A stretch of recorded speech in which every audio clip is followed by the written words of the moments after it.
So we went and we got sorry, Jeremiah just hit on me.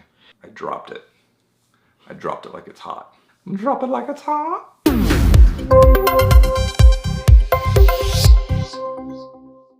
Hello, adventurer. So if there's one thing I want to do, I want to help you create more influence. So there's one thing that you're going to have to do. If there's one key idea, it's this: stop being strategic. People are like, what did you say? Can we rewind that? Stop being strategic. I just listened to this other marketing guy in this other book and this other thing that talked to me about strategy, and I have to be strategic and I have to do this or that. Well, here's the problem. Strategy, I think, has become about manipulation.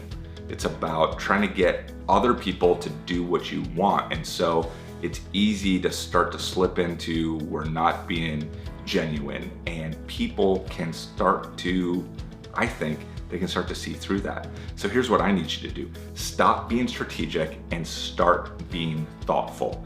You see, if you want to win, the key, especially in social media, is about being thoughtful. See, strategy is about what you can do to get other people things to do for you, instead of what thoughtfulness is how can you help other people?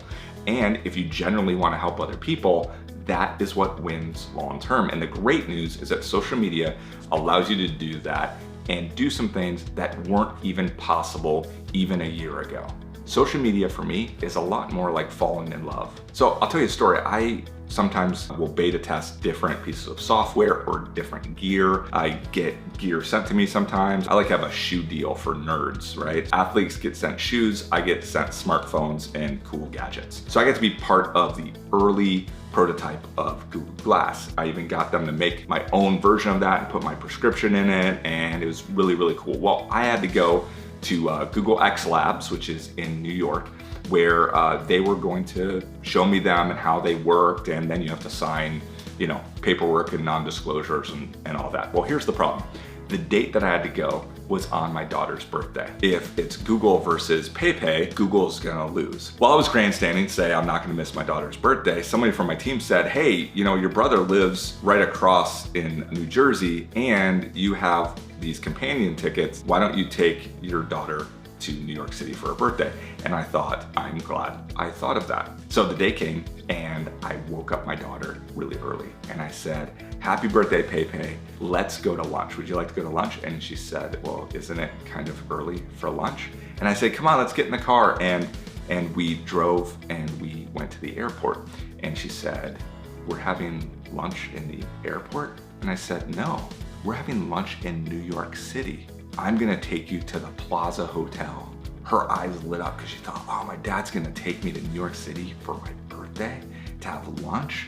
And then we're going to the Plaza Hotel because she loved the Eloise books about the girl that lives at the Plaza Hotel. So we got to New York City and it was just her and I. And so she got to see all the buildings and she was like, wow, those buildings are huge. And we would go through the city and we got to the Plaza Hotel and it was time for lunch. And so we had this amazing lunch. And when I was there, I took a couple of Instagram pictures. So I took this one, and this one's of us having lunch together. And then they made this really cool birthday plate there that said happy birthday on it with desserts. And then as we were leaving, I took this picture because I wanted to remember this 12-year-old girl is beautiful and this was her birthday. And so I posted it on Instagram. And so I love the picture, but I want to zoom down into that comment. You see what that comment says?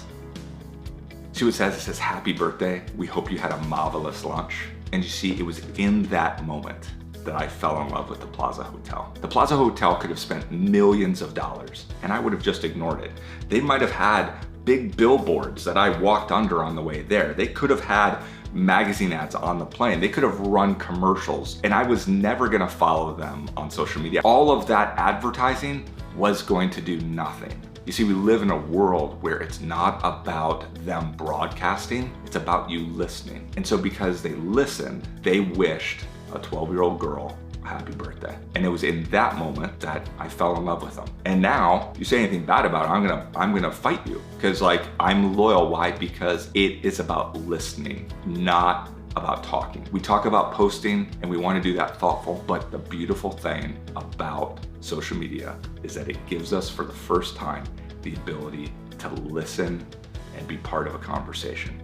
See, when you go to bed tonight, you're not gonna lay your head on a pillow and say, I wish I saw one more commercial. I wish if I just saw one more magazine ad. I feel there's just something missing from my life. Maybe I need to listen to more radio commercials. Nobody wishes for more advertising, but every single person that you've interacted with today and that you will be part of their life tomorrow, every single person wants a little bit more adventure.